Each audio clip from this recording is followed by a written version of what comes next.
สิ่งที่อยากถามละน้อยก็คือว่าเหตุผลหนึ่งที่ละน้อยดังเนาะปฏิเสธว่าอะไรคือน้องละน้อยของไอโจงาม แล้วอีกอันหนึ่งมันอย่างนมใหญ่มีนมแต่มันบ่ใหญ่ตะกี้แมนบอก็เลยไปอันยังก็บอกมาเลยไหมก็เลยไปอัพมา yes อ๋อไปสันมาตะกี้เลยบ่มีเลยมีแต่มันน้อยเวลานอนลงไปแล้วก็เห็นแต่หัวแล้วก็คือหูกันเนาะ โอ้รายการนั้นต้องเซ็นเซอร์เรื่องนี้นะก็ต้องเซ็นดอกว่าเอาออกเลยนะไปอัพมาจากใหญ่ไปไหนที่จริงแล้วหมอให้แต่380แต่เขาเอามีเงินตุกติกต่อหมอหน่อยนึงต่อขึ้นได้บ่แม่นต่อลง410 cc บ่สอบ410 cc ถามใส่เสื้อซ่อนพร้อมบอกเบิ่งหน้าพิธีกรคือสิอยากทำใส่เสื้อซ่อนในคือฮะไม่อย่างคือใส่เสื้อซ่อนเป็นอย่างใส่เสื้อซ่อนกับแบบเขาใส่คับยังอ๋อคับยังขึ้นก่อนด้วยแป๊บนึง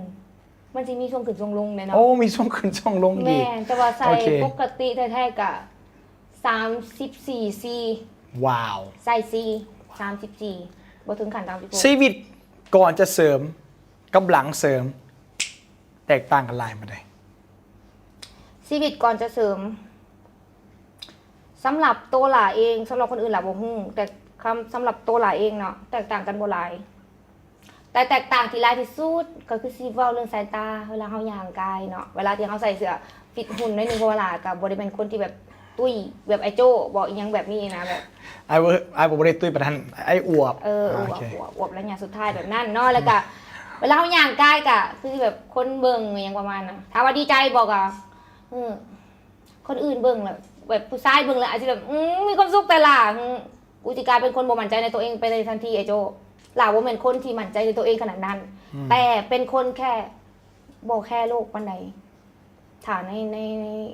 อุดมคติของตัวเองแค่เป็นคนบ่แค่โลกโอเคแสดงว่าท่านผู้ชมอยู่ทางบ้านนะก็ฮู้ดีอยู่แล้วว่าละน้อยพอใจยูซีจะบ่ด่าคนและไอ้เสื้อหลายเลยว่าบุญไผกล้าพิษกับเจ้าโอ้ยตัวไอ้เองก็บ่อยากพิษกับเจ้าเป็นยังไงโดเพราะว่าไอ้บ่สู่เจ้าบ่ได้เจ้าฮู้บ่ทุกมื้อนี้มีแต่คนอยากพิษกับเฮาได้บ่แม่นไอ้ที่ว่าก็พิษเน็ตไอดอลหรืออีหยังนี่มันดังเลยโจบ่ซ้ำนี่ไอ้มีความพอใจของไอ้เองแต่ว่าพิษกับเน็ตไอดอลไอ้ย่านพวกเจ้าเอาว่าตรงๆเลยว่าไอ้ยังย่านเพราะว่าหยังพวกเจ้ามีอิทธิพลต่อคนหลายๆคนหลายนั่นแหละคือเหตุผลที่อ้ายกำลังสิเว้าถึงประเด็นของมื้อนี้ก็คือว่านับจากนี้ไปเนาะละน้อยก็เว้าเองอย่าว่าละน้อยจะบ่แม่นจะพยายามที่จะบ่ปล่อยคลิปที่มันแฮง strong เพราะมันจะเอฟเฟกต์กับหลายๆคนอยู่ที่ประเทศลาวส่วนหลายยังบ่ส่วนโดยเฉพาะเยาวชนที่เขาจะหลายคนเขาถือจะเป็นไอดอลเพราะว่าเน็ตไอดอลเขาต้องการเป็นเน็ตไอดอลคนต่อไปเขายอมให้ทุกอย่างมันจะเป็นเน็ตไอดอลเข้าประเด็นสุดท้ายเรื่อง Facebook ล่าสุด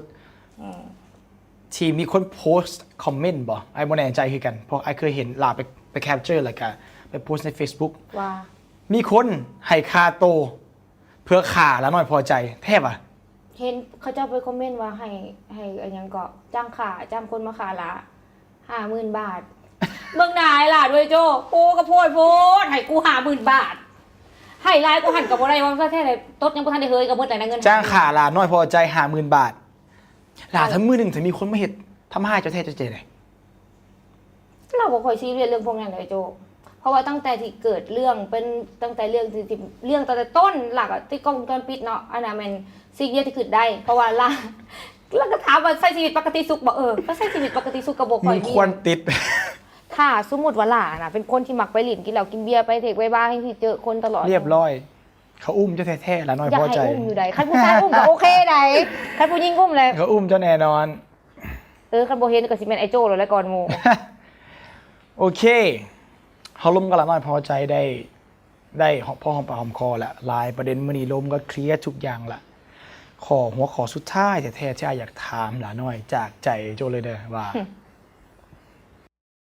เหตุการณ์ที่เกิดขึ้นทั้งหมดนี่นะมันสร้างขึ้นด้วยตัวของหลาน้อยเองมันสร้างขึ้นจากคนอ้อมข้างสร้างขึ้นจากแฟนคลับสร้างขึ้นจากคนอื่นแล้วน้อยรู้สึกอย่างไรบางเทื่อนะเรื่องพวกนี้ที่เขาสร้างขึ้นมันไปกระทบถึงคนที่เขาหักครอบครัวพ่อและแม่เขาเคยรู้สึกว่าบางครั้งมันแห้งเกินไปด่าเขาด่าได้แต่ด่าพ่อแม่เขาเห็นอย่างกับพ่อแม่เขาหรือว่ากับเอื้อยกับไอ้น้องเขาพี่น้องเขา รู้สึกบอกว่ามันแห้งแล้วรู้สึกว่ามันเป็นผลกระทบต่อชีวิต แม่นเวลาที่ลารู้สึกที่ช่วงใดที่ว่ามันแห้งหลายที่สุดน่ะไอ้โจ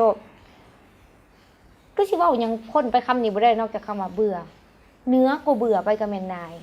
การที่ว่าเวลาที่ลานายแล้วลาสิบ่เว้าบ่เอ่ยถึงบ่เอ่ยฮอดบ่เว้าเลยบ่เบิ่งหน้าบ่อยากได้ยินบ่อยากสนใจช่วงใดที่สังเกตใน Facebook ยังไงว่าช่วงใดที่แบบว่าลาบ่จิกไผลาบ่สนใจบ่เว้าเรื่องหยังบ่หยิบยื่นประเด็นใดขึ้นมาเว้าก็คือกูบ่สนแล้วซึ่งถึงมึงสิด่ากูจังได๋ก็อยากก็คือสู้ๆเด้อ พ่อแม่เด้เพิ่นเข้าใจปะ ถ้าถามว่าในส่วนของเพิ่นเนาะที่เพิ่นเฮ็ดได้ก็คือเป็นห่วงบ่มีพ่อแม่คนใดที่ว่าบ่เป็นห่วงลูกอีกอย่างหล่าเป็นลูกสาวหล่าที่ว่ามาอยู่คนเดียวอยู่เวียงมาอยู่กับหลานสาวนอกจากหาก็สิมีแต่กล้องวงจรปิดแล้วเราที่อยู่เป็นหมู่ เคยรู้สึกบอกว่าตัวเองนะเรื่องพวกนี้นะมันจะบ่เกิดขึ้นเลย เรื่องพวกนี้มันจะบ่เกิดขึ้นแต่ถ้าบ่ไปเฮ็ดคลิป เรื่อง วิ พ ดี วก โอใน นี้ Facebook มันจะบ่เกิดขึ้นถ้าเฮาบ่โง่บูชาความหัก อืม อันนี้ต้องบอกเลยเรื่องพวกนี้จะบ่เกิดขึ้นถ้าเฮาบ่บูชาความหักเรื่องความหักนี่สำคัญบ่สำคัญแต่อย่าบูชาหักได้แต่ต้องมือหูมือตาเบิ่งความเป็นจริงบ่แม่นหักดักดานและโง่คือที่เฮาเคยโง่มีมนต์เฮียน โอเคมื้อเดียวประเด็นเฮาก็เว้าได้หลายอย่างละเว้าได้เบิดทุกอย่างเกี่ยวกับเรื่องละน้อยพอใจอ้ายคิดว่าหลายๆคนจะรู้จักละน้อยหลายขึ้นในมุมมองหนึ่งที่เราก็บ่ได้รู้สึกว่าเราโดดเด่นกว่าคนอื่น หรือว่าคนเฮามันก็พลาดได้เนาะทุกคนมันก็พลาดได้คนเฮามันก็ผิดพลาดได้ขอแต่ยืนสู้ต่อไปก็พอแล้ว สรุปการทอล์กโชว์มื้อนี้ก็คือ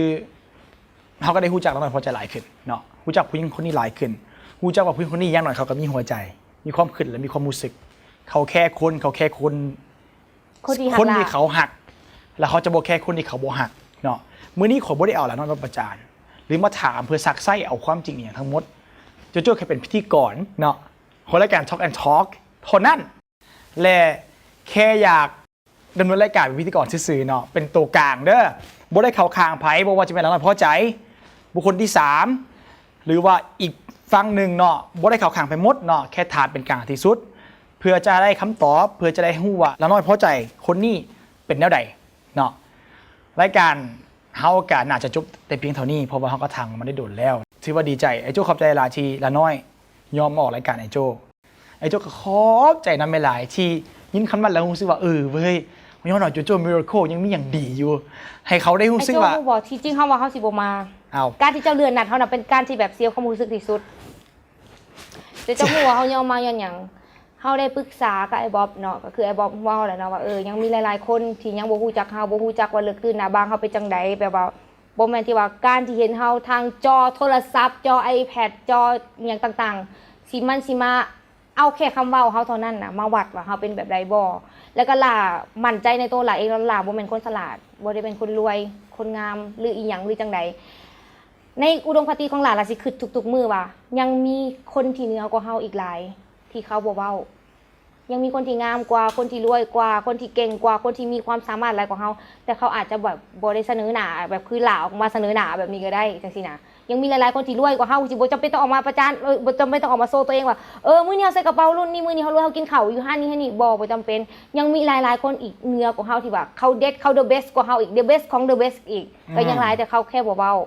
ก็คืออันนั้นมันก็เป็นเงาะแงะคันคนที่ฟังล่าเว้าตรงนี้น่ะเขาเจ้าก็คือสิฮู้ว่าล่าให้แง่คิดเนาะแต่ว่าอันนี้ล่าบ่ได้เว้าใดล่าบ่ได้ให้แง่คิดแค่เว้าซื่อโอเคก็เคลียร์เนาะหั่นแหละดีเด้อที่พิธีกรเฮ็ดหน้าขึ้นบ่ซ่าสินัก เจ็บ เนาะ เนาะพิธีกร ก็มื้อนี้ขอบใจน้องพอใจเนาะกับรายการ Talk and Talk เข้าใจหลาย